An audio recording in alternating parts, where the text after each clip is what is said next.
26મી ડિસેમ્બરના રોજ ભારતમાં વીર બાળ દિવસની ઉજવણી કરવામાં આવે છે અને વડોદરા શહેરમાં પણ બાળવીર દિવસ નિમિત્તે પ્રભાત ફેરીનું આયોજન કરવામાં આવ્યું હતું। 26 ડિસેમ્બરના રોજ ભારતમાં વીર બાળ દિવસની ઉજવણી કરવામાં આવે છે। વડાપ્રધાન નરેન્દ્ર મોદીએ વર્ષ 2022થી ભારતમાં 26 ડિસેમ્બરના રોજ વીર બાળ દિવસની ઉજવણી કરવાની શરૂઆત કરી છે। શીખ ધર્મના છેલ્લા અને 10મા ગુરુ ગોવિંદ સિંહના 4 પુત્રોના બલિદાનને શ્રદ્ધાંજલિ આપવા માટે 26 ડિસેમ્બર ભારતમાં વીર બાળ દિવસની ઉજવણી કરવામાં આવે છે। વર્ષ 1704નો ડિસેમ્બરનો મહિનો હતો અને 20 ડિસેમ્બરે કડકડતી ઠંડીમાં મુગલ સેનાઓએ આનંદપુર સાહિબ કિલ્લા ઉપર અચાનક હુમલો કર્યો હતો। ગુરુ ગોવિંદ સિંહ તેમને પાઠ ભણાવવા માંગતા હતા, પરંતુ તેમના સૈન્યદળે સમયની નાણ પારખીને તે સ્થળ છોડી દેવાનું યોગ્ય માન્યું હતું। ગુરુ ગોવિંદ સિંહે સમગ્ર પરિવાર સાથે આનંદપુર કિલ્લો છોડી દીધો હતો।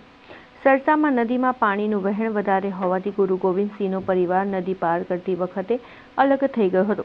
ગુરુ ગોવિંદની સાથે તેમના 2 મોટા રાજકુમાર બાબા અજીતસિંહ અને બાબા જુઝારસિંહ ચૌમકોર પહોંચ્યા હતા, જ્યારે ત્યાં તેમની માતા ગુજરી, 2 નાના પૌત્રો બાબા જોરાવરસિંહ અને બાબા ફતેહસિંહ સાથે રહી ગયા। તેમની સાથે ગુરુ સાહેબના સેવક ગંગુ પણ હતા। બાળવીર દિવસ નિમિત્તે પ્રભાત ફેરીનું આયોજન કરાયું હતું।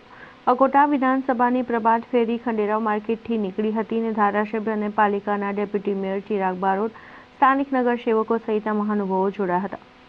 આ પ્રભાત ફેરીમાં શીખ ધર્મના યુવાનો પણ જોડાયા હતા અને સાથે ગુરુદ્વારા ખાતે અકોટાના ધારાસભ્યે બાળવીરની પ્રતિમાને પુષ્પાંજલિ અર્પણ કરવામાં આવી હતી। આજે વીર બાળ દિવસનું ઉજવણી કરવામાં આવી છે।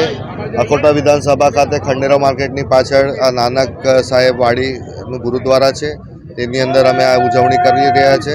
અહીંયા એક પિક્ટોરિયલ વ્યવસ્થા કરી છે કે એમના જીવન ઉપર કઈ રીતની શું ઘડાયું હતું એના ઉપર આખું પિક્ચરાઇઝ કરીને અહીંયા આગળ મૂકવામાં આવી છે, જેથી કરીને લોકોને ખબર પડે કે ઇતિહાસમાં શું ઘડાયું હતું અને કઈ રીતે આ ગોવિંદજીના જે શાહજાદાઓ હતા એમને એમનું જે જીવનના ઉપર જે પણ થયું છે અને એમને વીર કેમ કહેવાય છે કે 2 એમના દીકરાઓ મોટા હતા તે શહીદ થયા જંગમાં અને 2 એમના દીકરાઓને દિવાલમાં ચણી દેવામાં આવ્યા હતા। એના હિસાબે આ વીર બાળ દિવસની ઉજવણી કરી રહ્યા છે। સાથે ફક્ત અકોટા વિધાનસભા નહીં, વડોદરા શહેરની 5 વિધાનસભા અને આખા રાષ્ટ્ર ભારત દેશમાં દરેક જગ્યાએ આની ઉજવણી આજે કરવામાં આવી રહી છે। આજરોજ અકોટા વિધાનસભામાં વીર બાળ દિવસની ઉજવણી કરવામાં આવી રહી છે। ખાલી અકોટા વિધાનસભામાં નહીં પણ આખા વડોદરા શહેરમાં અને આખા દેશમાં માન્ય પ્રધાનમંત્રીના આહવાનથી વીર બાળ દિવસની ઉજવણી કરવામાં આવી રહી છે।